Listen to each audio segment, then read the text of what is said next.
Selamat pagi Bapak Ibu Saudara-saudara yang terkasih dalam Kristus Yesus. Salam sejahtera bagi kita semua. Seperti biasanya dari Bukit Sion Makale, kembali kita akan membaca dan merenungkan firman Tuhan, mengawali aktivitas kita di sepanjang hari ini. Pembacaan kita hari ini berdasarkan bacaan harian Gereja Toraja dari Kitab Rut pasal 2 ayat 1 hingga ayat 23. Rut pasal 2 ayat 1 hingga ayat 23. Sebelum membaca firman Tuhan dan merenungkan, mari kita berdoa. Ya Bapa, di hari baru ini, Jumat 5 November 2021, kami mensyukuri atas segala hal yang senantiasa Tuhan nyatakan bagi hidup kami, baik suka maupun duka. Kami yakini bahwa Tuhan senantiasa berkarya di atasnya. Kami akan membaca merenungkan firman Tuhan, mengawali aktivitas kami di sepanjang hari ini. Ya Roh Kudus, Engkau senantiasa menuntun kami, menolong kami dalam memahami akan kebenaran firman-Mu yang akan kami baca dan renungkan.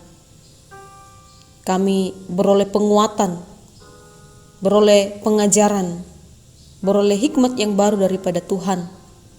Terlebih jika ada sikap hidup kami yang tidak berkenan di hadapan-Mu, boleh dikoreksi melalui kebenaran firman-Mu pada saat ini. Kami siap membaca merenungkan firman-Mu ya Allah, bersabdalah kepada kami semua.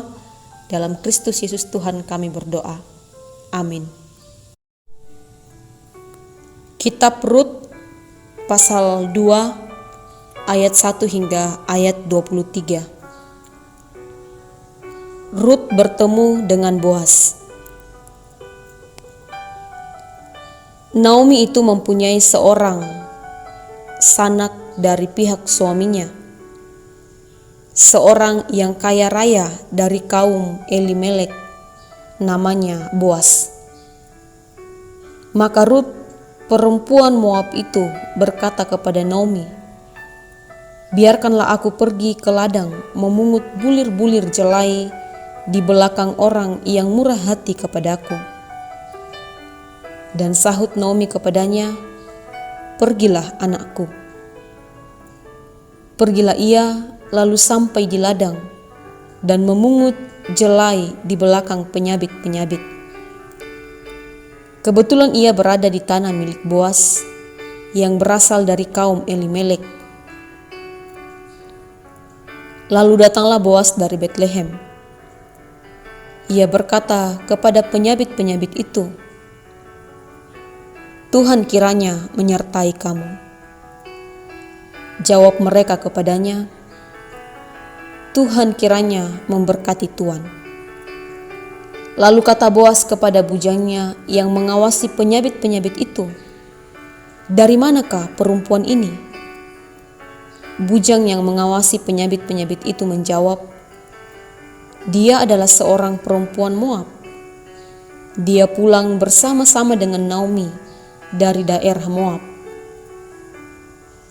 Tadi ia berkata, "Izinkanlah kiranya aku memungut dan mengumpulkan jelai dari antara berkas-berkas jelai ini di belakang penyabit-penyabit." Begitulah ia datang dan terus sibuk dari pagi sampai sekarang, dan seketika pun ia tidak berhenti. Sesudah itu berkatalah Boaz kepada Rut, "Dengarlah dahulu anakku, tidak usah engkau pergi memungut jelai ke ladang lain, dan tidak usah juga engkau pergi dari sini. Tetapi tetaplah dekat pengerja-pengerjaku perempuan. Lihat saja ke ladang yang sedang disabit orang itu. Ikutilah perempuan-perempuan itu dari belakang. Sebab aku telah memesankan kepada pengerja-pengerja lelaki, jangan mengganggu engkau. Jika engkau haus, pergilah ke tempayan-tempayan dan minumlah air yang dicedok oleh pengerja-pengerja itu." Lalu sujudlah Rut menyembah dengan mukanya sampai ke tanah dan berkata kepadanya, "Mengapakah aku mendapat belas kasihan daripadamu, sehingga Tuhan memperhatikan aku, padahal aku ini seorang asing?" Boas menjawab, "Telah dikabarkan orang kepadaku dengan lengkap segala sesuatu yang engkau lakukan kepada mertuamu sesudah suamimu mati, dan bagaimana engkau meninggalkan ibu bapamu dan tanah kelahiranmu serta pergi kepada suatu bangsa yang dahulu tidak engkau kenal. Tuhan kiranya membalas perbuatanmu itu, dan kepadamu kiranya dikaruniakan upahmu sepenuhnya oleh Tuhan Allah Israel, yang di bawah sayapnya engkau datang berlindung." Kemudian berkatalah Rut, "Memang aku mendapat belas kasihan daripadamu, ya Tuanku, sebab Tuhan telah menghiburkan aku dan telah menenangkan hati hambamu ini, walaupun aku tidak sama seperti salah seorang hamba-hambamu perempuan." Ketika sesudah waktu makan, berkatalah Boas kepadanya, "Datanglah kemari, makanlah roti ini, dan celupkanlah suapmu ke dalam cuka ini." Lalu duduklah ia di sisi penyabit-penyabit itu, dan Boas mengunjukkan berti gandum kepadanya. Makanlah Rut sampai kenyang, bahkan ada sisanya. Setelah ia bangun untuk memungut pula, maka Boas memerintahkan kepada pengerja-pengerjanya, dari antara berkas-berkas itu pun ia boleh memungut, janganlah ia diganggu. Bahkan haruslah kamu dengan sengaja menarik sedikit-sedikit dari onggokan jelai itu untuk dia dan meninggalkannya supaya dipungutnya. Janganlah berlaku kasar terhadap dia." Maka ia memungut di ladang sampai petang, lalu ia mengirik yang dipungutnya itu, dan ada kira-kira seefah jelai banyaknya. Diangkatnyalah itu, lalu masuklah ia ke kota. Ketika mertuanya melihat apa yang dipungutnya itu, dan ketika dikeluarkannya dan diberikannya kepada mertuanya sisa yang ada setelah kenyang itu, maka berkatalah mertuanya kepadanya, "Di manakah engkau memungut, dan di mana engkau bekerja hari ini? Diberkatilah kiranya orang yang telah memperhatikan engkau itu." Lalu diceritakannya lah kepada mertuanya itu pada siapa ia bekerja. Katanya,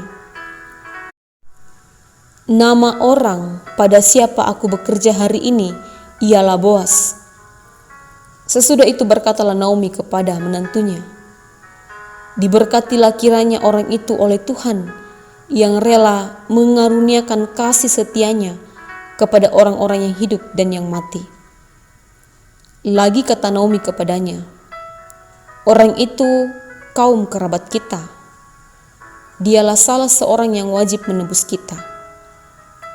Lalu kata Rut, perempuan Moab itu, "Lagi pula ia berkata kepadaku, tetaplah dekat pengerja-pengerjaku sampai mereka menyelesaikan seluruh penyabitan ladangku." Lalu berkatalah Naomi kepada Rut, menantunya itu, "Ya anakku, sebaiknya engkau keluar bersama-sama dengan pengerja-pengerjanya perempuan, supaya engkau jangan disusahi orang di ladang lain." Demikianlah Rut tetap dekat pada pengerja-pengerja perempuan Boas untuk memungut, sampai musim menuai jelai dan musim menuai gandum telah berakhir. Dan selama itu ia tinggal pada mertuanya. Amin firman Tuhan. Bapak Ibu Saudara-saudara, dari pembacaan kita hari ini menjadi tema perenungan kita ialah Allah terus berkarya. Allah terus berkarya. Saudara-saudara, apakah kita pernah merasa bahwa Allah seolah-olah tidak berkarya lagi dalam hidup kita? Allah seolah-olah tidak mempedulikan keadaan yang kita alami. Allah seolah-olah begitu sulit dipahami dengan kondisi yang kita alami saat ini. Awal kisah yang terjadi di dalam kitab Rut juga memperlihatkan Allah seolah-olah diam dengan keadaan yang dialami oleh keluarga Naomi, mertua Rut. Diawali dengan kelaparan di tanah mereka hingga harus merantau ke tanah Moab. Di sana suaminya meninggal. 10 tahun kemudian, kedua anak laki-lakinya pun juga ikut meninggal. Naomi bermaksud kembali ke bangsanya seorang diri.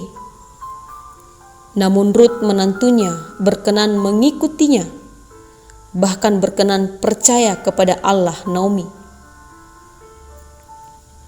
Dan hiduplah mereka di Betlehem. Di sana mereka tidak memiliki cukup banyak uang, tidak cukup banyak memiliki kekayaan, sebab Naomi tidak lagi memiliki anak-anak laki-laki untuk memperoleh warisan. Dalam tradisi Israel kuno, harta warisan hanya dapat diperoleh jika dalam suatu keluarga itu memiliki seorang laki-laki, entah itu suami ataupun anak. Demikianlah Naomi dan Rut terus berusaha di dalam memenuhi kebutuhan hidup mereka di Betlehem, tanpa disadari bahwa Allah senantiasa berkarya di dalam hidup mereka, terlebih khusus melalui Boas yang murah hati, yang berkenan memperhatikan Rut dengan memberikan kesempatan untuk mengumpulkan banyak jelai gandum. Bapak, Ibu, saudara-saudara, sesungguhnya Allah terus berkarya dalam hidup kita. Allah tetap dan akan terus hadir di tengah hidup manusia. Meskipun berbagai krisis melanda negeri, meskipun kejahatan dan dosa terus diperbuat manusia, meskipun seakan-akan Allah meninggalkan umat manusia, meskipun seolah-olah kita merasa bahwa Allah tidak campur tangan dalam keadaan sulit yang kita hadapi saat ini, namun sungguh Allah tetaplah Alfa dan Omega yang tidak pernah meninggalkan perbuatan tangannya, melainkan senantiasa berkarya dalam pergumulan hidup kita. Tetaplah berharap dan berserah kepadanya, Sang Pemelihara hidup ini. Terlebih atas kasih-Nya yang menjamin kehidupan kita, menjamin kehidupan kekal dalam Kristus Yesus. Terpujilah Tuhan. Amin. Mari berdoa. Bersyukur ya Allah untuk firman-Mu yang boleh menguatkan kami saat ini, bahwa Tuhan senantiasa berkarya atas hidup kami, atas apapun yang kami alami saat ini. Mungkin sesuatu hal yang sulit, atau sesuatu hal yang tak dapat kami pahami, tak dapat kami mengerti. Namun kembali kami dikuatkan bahwa Allah terus berkarya dalam kehidupan kami. Mampukan kami untuk senantiasa berserah, berharap, dan terus setia kepada Tuhan, baik dalam mengerjakan setiap tugas dan tanggung jawab kami di sepanjang hari ini. Kami senantiasa berharap, berserah, setia kepada Tuhan saja. Berkati bangsa dan negara kami, berkati pemerintah kami dalam tugas dan tanggung jawab mereka masing-masing, dari pusat hingga ke pelosok tanah air, tetap mengandalkan Tuhan dalam hidup mereka.